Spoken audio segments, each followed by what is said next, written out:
Meu nome é Guto e quero contar algo muito pessoal. Quando minha avó faleceu, eu tinha 20 anos e foi um momento muito difícil na minha vida. Ela e eu éramos muito próximos. Sempre me recebia em sua casa com um prato de comida ou com uma longa conversa em que me aconselhava sobre algo. Era alguém que me ouvia e me fazia sentir tranquilo. Por isso, quando se foi, doeu tanto.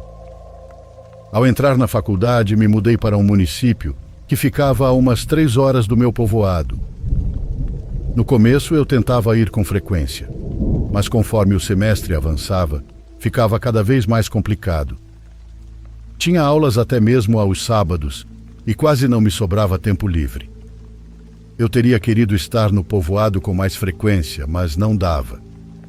Além disso, a relação com meus pais não era boa e isso me fazia evitar voltar. Não me sentia confortável na casa onde cresci, então as poucas vezes que eu ia, era apenas para ver minha avó. Quando soube que ela estava doente, fiz todo o possível para visitá-la. Pedia permissões na instituição, embora alguns professores não quisessem me dar. Às vezes diziam que se eu faltasse, perderia pontos nas matérias, e isso era frustrante.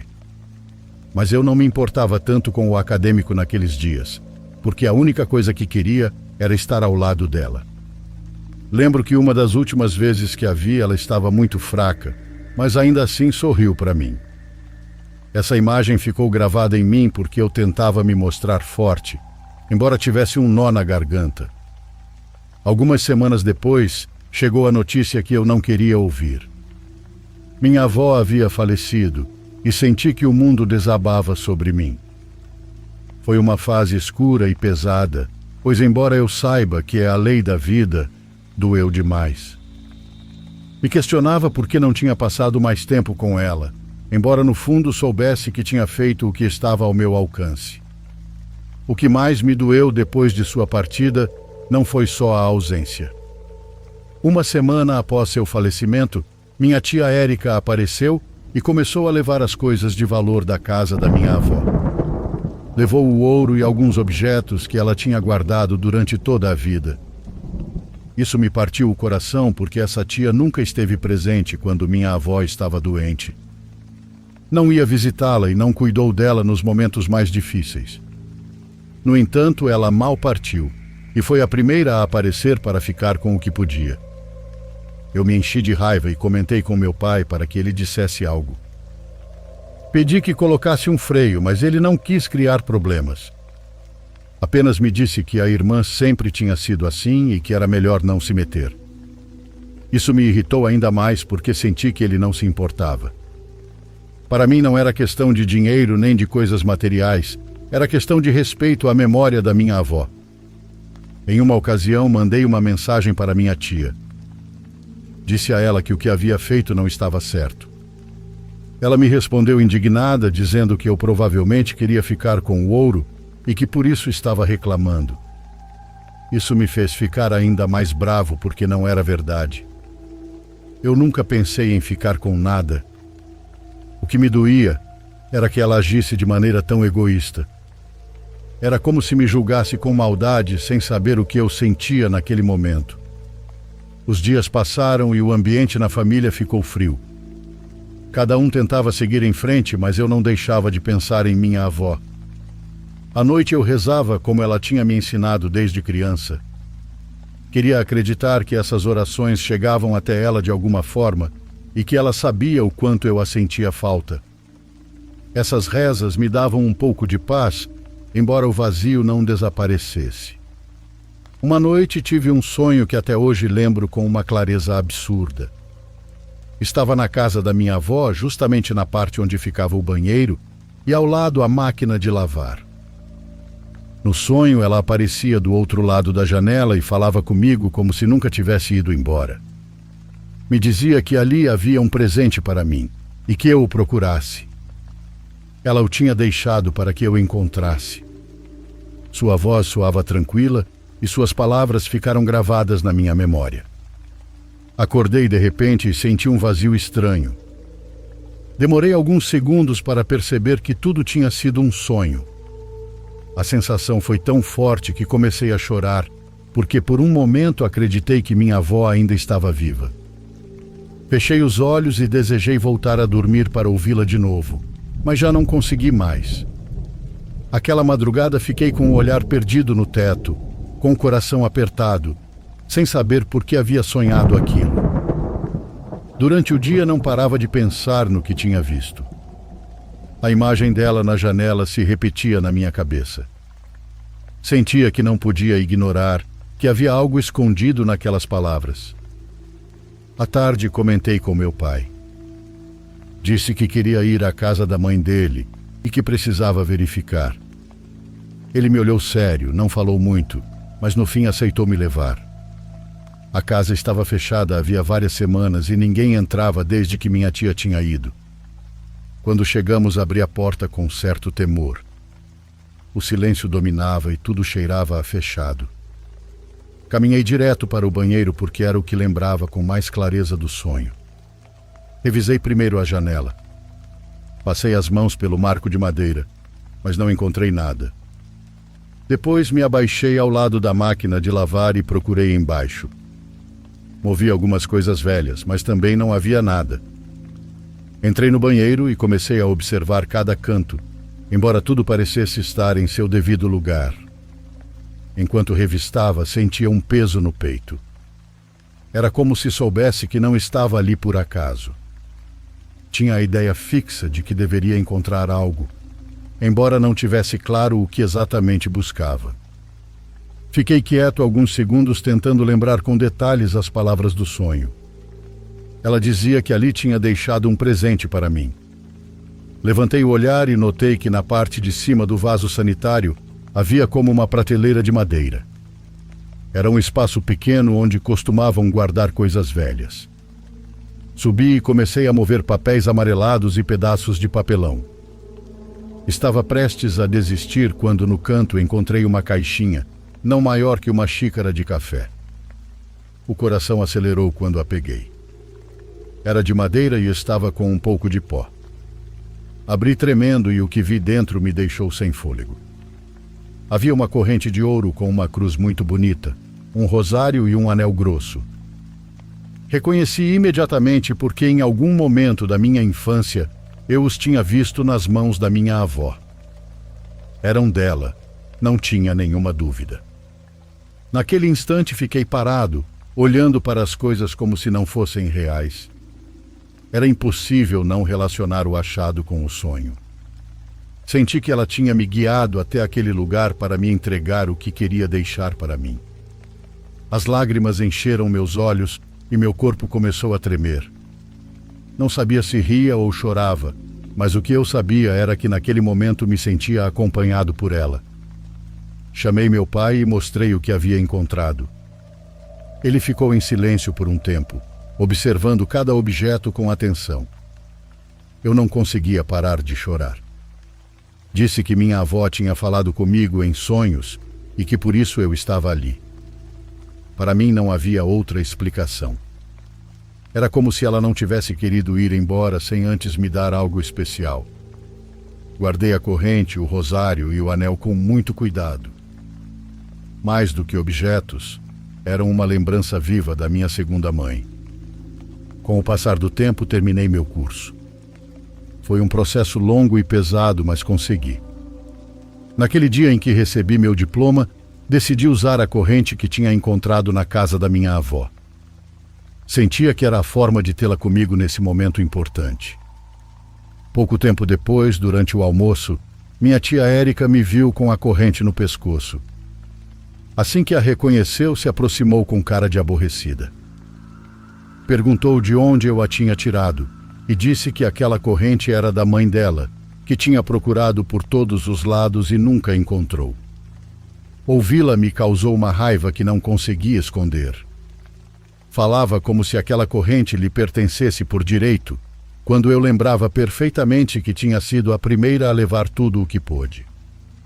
Fiquei nervoso e não quis armar escândalo diante de todos, mas respondi que ela não tinha direito de me tirar nada. Disse que não era justo falar como se eu tivesse ficado com algo que lhe pertencia. No entanto, minha tia não se calou.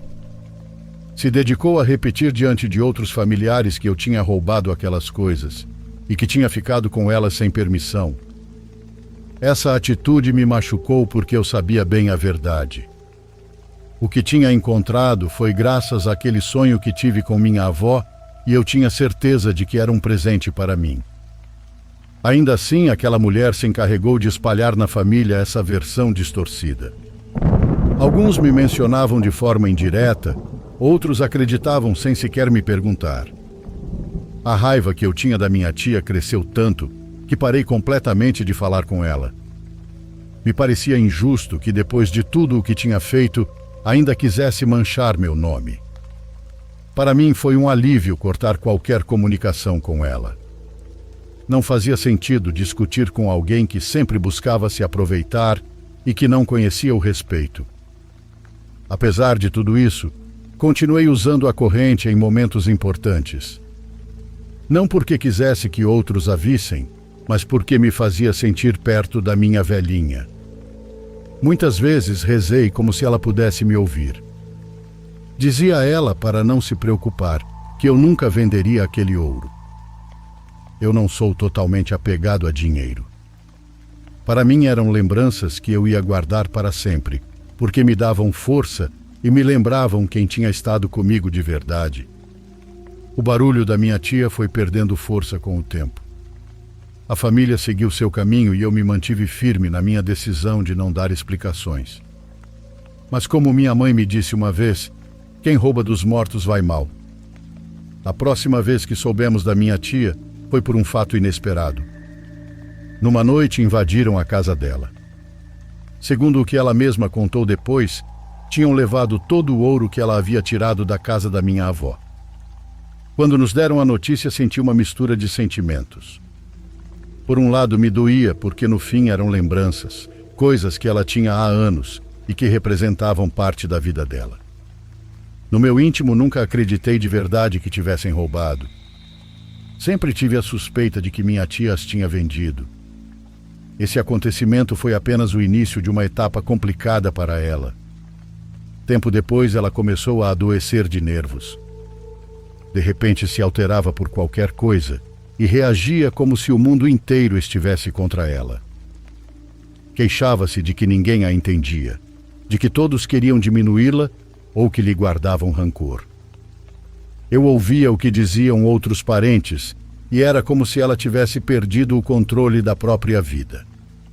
Naqueles anos, minha tia começou a visitar muito o médico. Gastava dinheiro em consultas e tratamentos. Tomava vitaminas, comprimidos para os nervos e outros medicamentos que lhe receitavam. Ao que parecia, nada a ajudava por completo porque suas mudanças de humor continuavam iguais. Havia dias em que parecia tranquila, mas em qualquer momento podia se alterar e acabar discutindo com alguém. Essa instabilidade a foi afastando pouco a pouco de todos. O mais duro foi ver como até suas próprias filhas se cansaram dela. Já não a suportavam porque era difícil conviver com alguém que estava sempre de mau humor ou que acreditava que todos a atacavam. Eu tentava não pensar muito nela, embora fosse impossível não lembrar tudo o que ela tinha feito. Porém, para mim estava claro que ninguém pode fazer tanto mal sem que a vida cobre a conta. O que ela fez com as coisas da minha avó e a forma como me acusou injustamente foi algo que eu nunca consegui perdoar. Com o passar dos anos, tentei soltar esse rancor. Sei que não me fazia bem carregar aquela raiva. A única coisa que quis guardar comigo foi aquele sonho em que minha avó me visitou. Essa experiência foi o que me deu força em meio a tanta injustiça. Sempre que me lembro da voz dela me dizendo para procurar o presente, sinto calma. É como se aquele momento me dissesse que ela está comigo além do material. Até hoje fico com essa manifestação em sonho. Foi algo tão claro e tão real que não tenho dúvida de que veio dela. Gosto de pensar que esse foi o modo dela de se despedir, de me deixar algo para que sempre me lembre dela.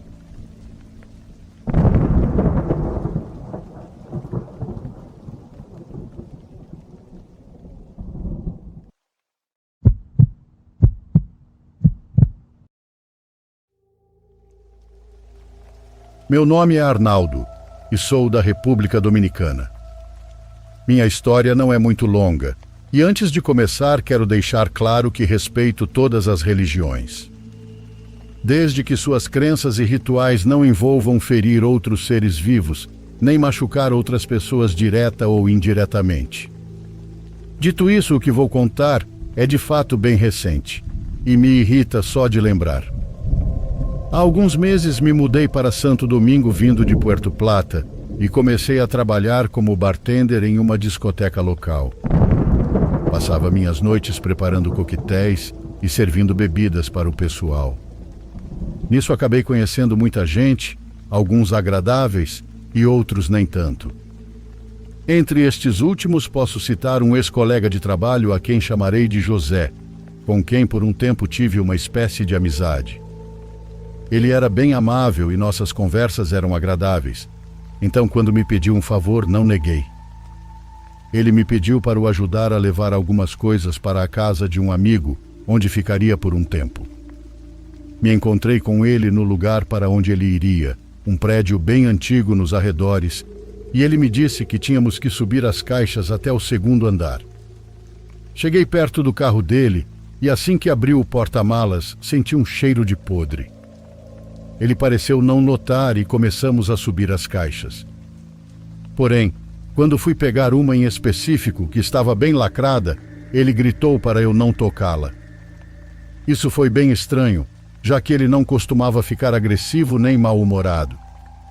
No fim, terminamos de subir todas as caixas e ele me convidou para tomar algo ali mesmo, como forma de agradecimento, garantindo que ao amigo não incomodaria se ficássemos um tempo.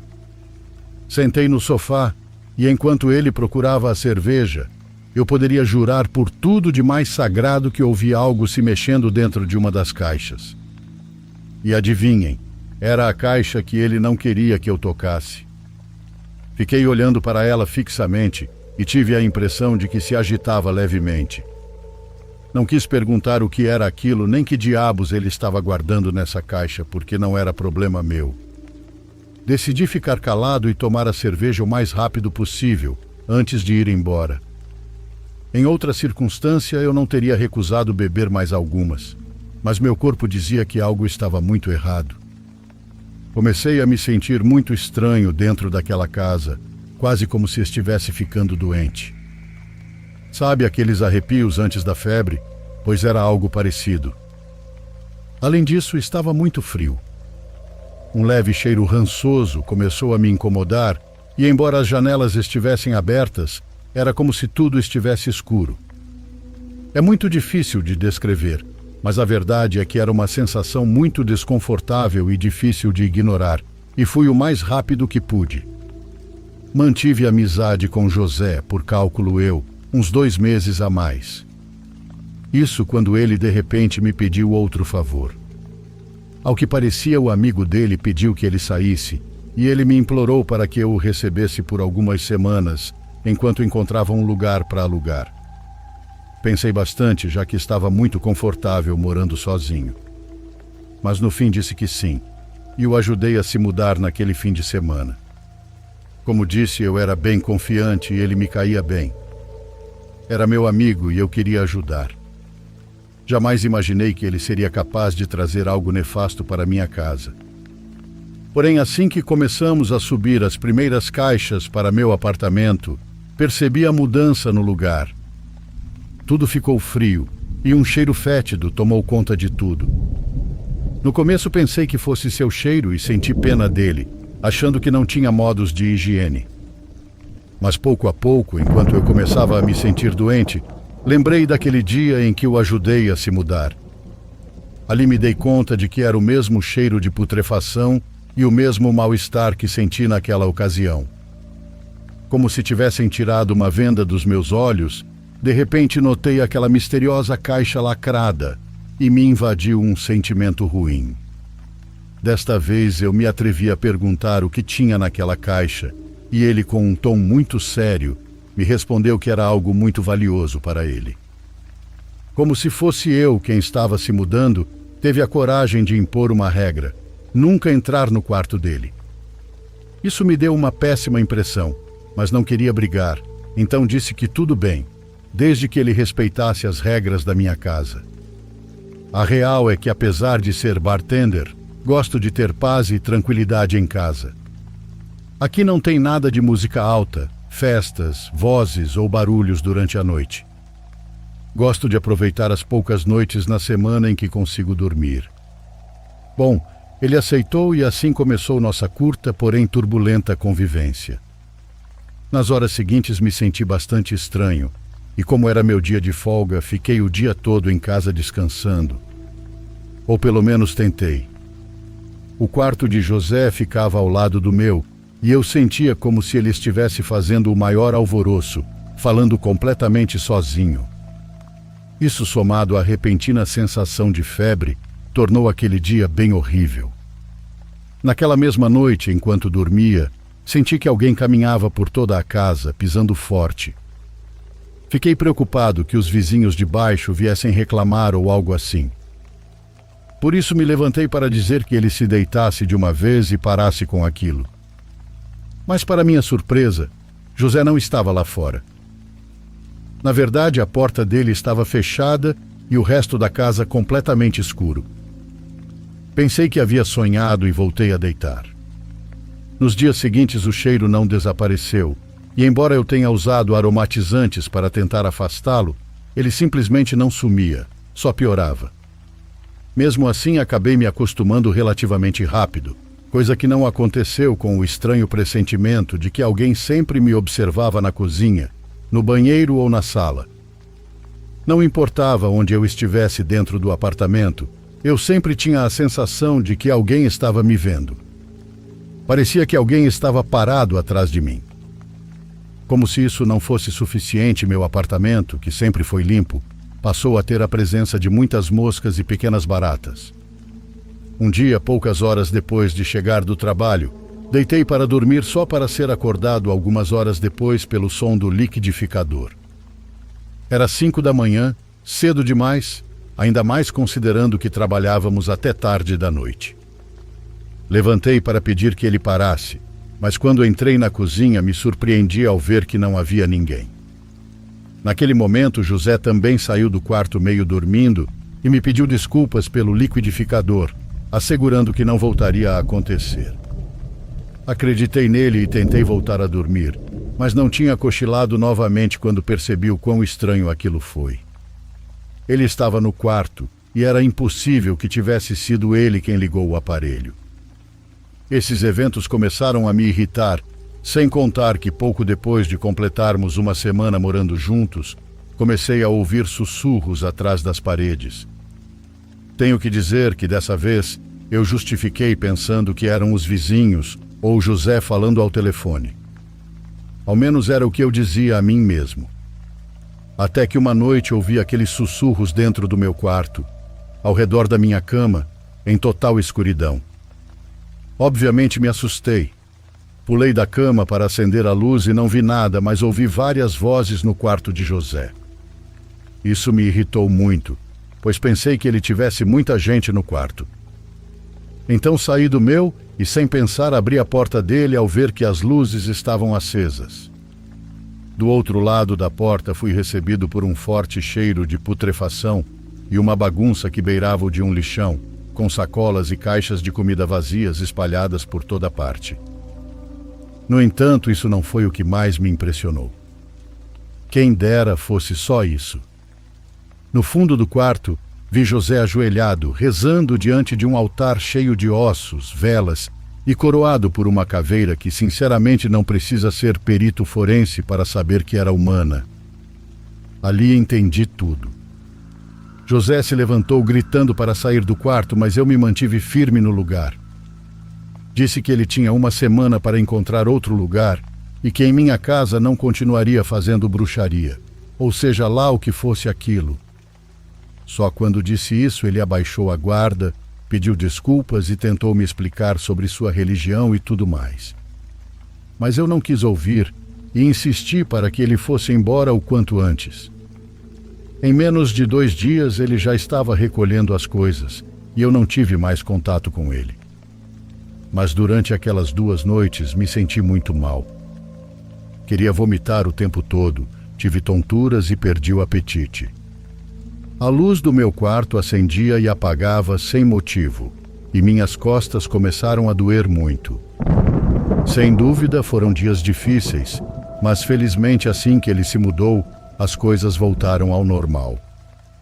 Voltaram de modo que tenho certeza de que todos os acontecimentos paranormais que vivi em casa foram causados pelos cadáveres que José levava para cima e para baixo. Hoje em dia não faço ideia de onde ele arranjou aqueles ossos, nem conheço bem a religião que pratica, por isso não quero dar explicações e correr o risco de errar. Mas do meu ponto de vista, algo maligno habitou minha casa e fico muito feliz que já não esteja mais aqui.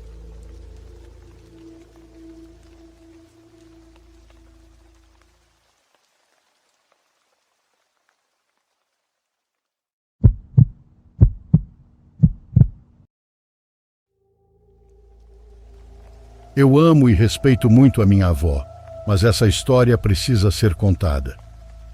Por esse mesmo amor e respeito que tenho por ela, te peço que troque o nome dela. Eu entendo o que significou para ela viver essa experiência. Não gostaria que alguém parasse ela na rua e perguntasse: "É você aquela a quem aconteceu aquela coisa horrível?" Minha avó nasceu e cresceu no norte, na colônia Palmeirado. Ela chegou até a se formar em técnico de enfermagem. Nos primeiros anos, trabalhava em uma clínica de manhã, de segunda a sábado. À tarde e à noite, trabalhava por conta própria na colônia. Ia até as casas para aplicar soro, injeções, medir a pressão e fazer curativos. Uma vez contou que por volta das 2 da manhã, uma garota foi despertá-la. Batucava na porta com uma moeda, repicando sem parar até que alguém abriu. Estavam procurando minha avó para que fosse fazer um curativo. Ela juntou rapidamente suas coisas, vestiu o jaleco e saiu. No caminho, a garota disse que se apressasse porque o tio estava muito mal. Caminharam umas 12 ruas juntas. A menina não queria dizer, ou talvez tivesse sido instruída a não contar, que tipo de curativo seu familiar precisava. Quando chegaram à casa, minha avó viu um homem caído no chão. O corpo estava aberto pelos lados com 2 orifícios de bala que jorravam sangue. O piso de cimento estava pegajoso, cheio de poças. O homem respirava em solavancos, com os olhos vidrados, como se cada respiração pudesse ser a última. Lá dentro, outro sujeito gritava, mas não de dor. Parecia que estavam tentando contê-lo para que não saísse e fizesse uma estupidez. O ferido e as pessoas ao redor cheiravam a álcool, e o ar estava pesado com uma mistura de bebida e pólvora. Minha avó, firme, mas nervosa, disse que precisavam levá-lo urgentemente ao hospital, que feridas daquelas não podiam ser tratadas em uma casa. Quando disse isso, fecharam a porta atrás dela. "Você não vai embora até ele parar de sangrar?" "É burra. Não podemos levá-lo ao hospital, pois estão procurando ele." Minha avó ficou muda. Não quis perguntar se era a polícia que o procurava ou se havia gente querendo matá-lo de vez. Bom, o fato é que o que ela carregava em sua maleta não servia para tratar uma ferida tão grave. Estava apenas com algumas gases, um pouco de soro e umas seringas. Conseguiu diminuir um pouco o sangramento, mas sabia que era preciso muito mais equipamento, mãos e luz. Disse que precisavam de agulhas de certo tipo, álcool, água oxigenada e uma lista de outras coisas que não se compravam numa vendinha da esquina. E que naquela hora da madrugada, muito menos. Mandaram a mesma garota que tinha ido buscá-la. Disseram para ela correr até Santa Casa e procurar nas farmácias dos arredores. Deram-lhe dinheiro vivo e uma lista amassada. A menina subiu numa bicicleta e desapareceu em segundos, pedalando como se sua vida dependesse disso. Minha avó dizia que se havia alguém realmente preocupado ali, era aquela garota. A urgência em seu rosto não era de simples obrigação, era de medo. Enquanto esperava no silêncio da sala, minha avó conseguiu ouvir a conversa que acontecia na cozinha. Vozes grossas discutiam sobre uma guerra declarada com outro grupo criminoso. Eram palavras cortadas e nomes que ela não quis lembrar. Momentos depois saíram da cozinha 3 homens armados, não com pistolas pequenas, mas rifles, espingardas e metralhadoras enroladas em trapos velhos. Não parecia algo improvisado. Eram pessoas mergulhadas até o pescoço em coisas pesadas e sujas. Foi aí que ela entendeu que tinha motivo para estar preocupada. O ferido era só o começo. Passou meia hora e a garota não voltava. O ferido se contorcia, gritava e desmaiava a cada poucos minutos. Minha avó tinha que estapeá-lo para que não apagasse de vez. Então ouviu-se o rugido de vários carros chegando. Luzes apareciam pelas frestas e motores que se desligaram de repente. Nesse instante, a mulher que tinha mandado a menina puxou minha avó com força. A segurou pelo jaleco, jogando-a para trás e afastando-a da entrada. Depois, sem medo, inclinou-se e empurrou o ferido, arrastando-o pelo chão, como se assim pudesse escondê-lo. Minha avó jurava que tudo viu em câmera lenta. O homem soltou um grito dilacerante e então veio o estrondo. Um tiro de espingarda explodiu a porta. A arma mandou metade da madeira pelos ares e lasca voava por todos os lados. Entraram vários homens que pareciam iguais ou piores do que os que a tinham levado até lá. A silhueta de um facão de açougueiro brilhou na luz. Espingardas, revólveres e gritos. O que se seguiu foi uma carnificina. Minha avó viu como avançaram sobre o homem caído. Ela se esgueirou contra a parede sem nem conseguir gritar. Ficou paralisada num canto da sala. Os sons a deixaram surda e os clarões da pólvora a cegavam. Só via lampejos e só sentia as vibrações no chão a cada disparo. Corpos caíam e gritos não paravam. Aquele que procuravam estava na casa e o encontraram. Os recém-chegados foram para o fundo e dali também começaram a vir gritos. Outro acerto de contas, outra morte, outra dívida cobrada. Minha avó, com o coração na garganta, começou a se desgrudar da parede e avançou devagar, quase na ponta dos pés, rumo à saída. Não queria fazer o menor ruído. De repente sentiu um puxão na perna. Era o primeiro ferido, banhado em sangue, pedindo que ela o tirasse dali. Sua voz mal era um sussurro. Me leve, vou tentar andar.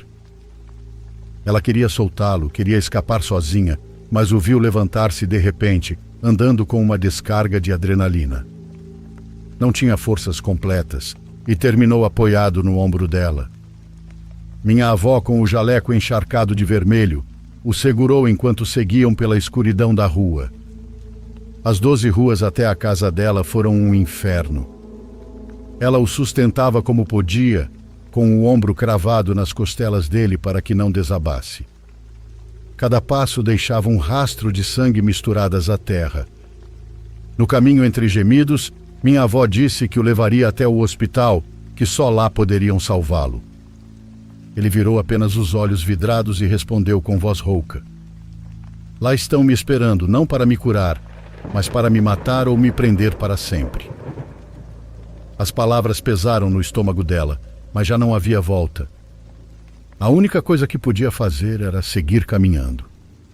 Vizinhos espiavam das janelas e portões por causa do tiroteio. Ao vê-la passar, primeiro ficavam imóveis e depois se benzia, como se ela carregasse algo amaldiçoado. Assustavam-se, murmuravam e corriam para dentro de casa. Será que ela estava tão mal assim? Pois sim. Deixa eu te dizer. O jaleco branco já não era branco, estava como uma roupa tirada de um matadouro. Havia cães que se escondiam, vielas que pareciam se fechar com a escuridão, postes de luz piscando como se zombassem de sua caminhada. A cada quadra, o silêncio era mais denso, mais pesado, e o corpo em seu ombro, mais frio. Quando finalmente chegaram à casa da família, minha avó mal conseguiu bater na porta com o joelho. Lá dentro já a esperavam, porque até ali o tiroteio tinha sido ouvido. Assim que escutaram o golpe, desceram para abrir. Quem a recebeu na porta soltou um grito que estourou o silêncio daquela madrugada. Outros familiares desceram e ficaram paralisados. Minha avó não vinha acompanhada de um homem ferido. O que carregava nos braços era a cabeça dele. Uma cabeça sozinha, pingando sangue, com os olhos abertos num gelo mortal. Preciso ajudar ele, preciso ajudar ele, preciso ajudar ele, dizia. Foi nesse instante que minha avó despertou do transe. Ela o largou no chão e desmaiou de choque, com o som do grito da família ainda vibrando pela casa. Ninguém soube o que fazer. No fim, entre todos, morrendo de medo, enterraram aquela cabeça no quintal. O acontecimento correu a colônia de boca em boca, mas nos jornais da época não saiu nada. Minha avó nunca mais voltou a contar. Disse apenas naqueles dias seguintes, como quem precisa tirar um peso do peito. Depois, silêncio. Nunca mais. Minha mãe, em confiança, foi quem me contou. E uma vez, há pouco tempo, me disse: na próxima vez que formos à casa da sua avó, preste atenção nos roseirais do quintal. Procure o maior e o mais bonito. É ali que está enterrada a cabeça.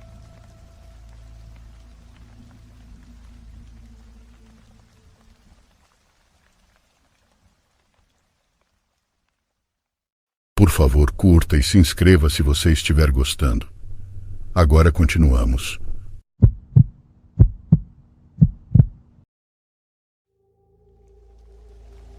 Olá, tenho uma história para os seus vídeos. Quem me contou foi meu tio, há muito tempo, e na família todos a conhecem. Meu avô era de um rancho próspero com muitas vacas, galinhas, porcos e cavalos.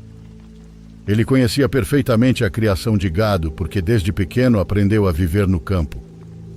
Morava ali com minha avó e 2 de seus 8 filhos, entre eles meu tio que me contou a história. Tudo ia bem até que um dia chegou ao rancho um homem muito arrumado, de terno, que parecia da cidade. Era um vendedor oferecendo tratores e máquinas para modernizar o rancho.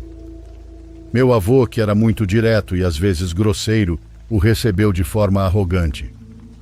Disse algo como: não quero seus serviços imundos, não preciso disso. E o expulsou de lá de forma rude. Minha avó o repreendeu, mas já era tarde. O dano estava feito. A partir dali começaram a acontecer coisas estranhas no rancho. Primeiro eram pequenos detalhes, mas logo ficaram perturbadores. Todas as noites se ouviam vozes e choros vindos dos currais. Meu avô e meus tios iam investigar com lamparinas, mas nunca encontravam nada. Depois as galinhas amanheciam mortas, sem marcas, como se tivessem tido um infarto. Os cavalos ficavam loucos e fugiam em disparada, quebrando as cercas. Meu avô não aguentava mais, pois não entendia o que estava acontecendo. Numa noite fria de novembro, meu tio disse que ouviram mugidos estranhos e passos fortes no curral das vacas. Meu avô, meu tio e seu irmão pegaram as espingardas e, quando chegaram lá, o que viram os fez cair para trás de susto. Imaginem, um grupo de 10 vacas sobre 2 patas, dançando em círculos como pessoas. E no centro estava algo que não era deste mundo. Meu tio descreveu como uma espécie de cabra, do tamanho de um homem, com um rosto humano difícil de distinguir, mas com olhos vermelhos brilhantes. Meu avô levantou a espingarda e começou a atirar. Meu tio e seu irmão também dispararam, mas as balas não faziam nada. Aquela coisa nem se mexia. As vacas continuavam dançando e a cabra começou a andar em direção a eles. Meu avô, mesmo com seu temperamento forte, gritou com medo: "O que é você?" E a coisa, com uma voz que até hoje faz meu tio tremer, respondeu: "Eu sou o demônio, e você desrespeitou um dos meus." Nesse instante, meu tio disse que seu irmão caiu fulminado no chão. Ninguém encostou nele, simplesmente tombou sem vida. Meu avô e meu tio ficaram horrorizados, sem acreditar no que viam. Meu avô, entre raiva e medo, apontou de novo a espingarda, Mas quando olhou, aquela coisa já não estava ali. Desapareceu de repente. Meu tio correu para procurar no rancho, mas não havia rastro. Meu avô ficou ali chorando com o corpo do meu tio nos braços. Depois disso, o rancho piorou. Animais continuavam morrendo, as colheitas se arruinavam, até o dinheiro parecia sumir. Meu avô não teve escolha a não ser vender o lugar e se mudar para o povoado com minha avó e meu tio. E adivinhem para quem ele vendeu o rancho? Justamente para aquele vendedor de máquinas que ele havia tratado tão mal. Era o único comprador e ainda conseguiu por uma pechincha. Na família, ninguém duvida dessa história, principalmente porque houve vários testemunhos. Meu avô já é falecido, mas meu tio e minha avó ainda estão vivos. O que vocês acham? Peço desculpas se a história foi longa e espero não ter incomodado ninguém com o meu relato.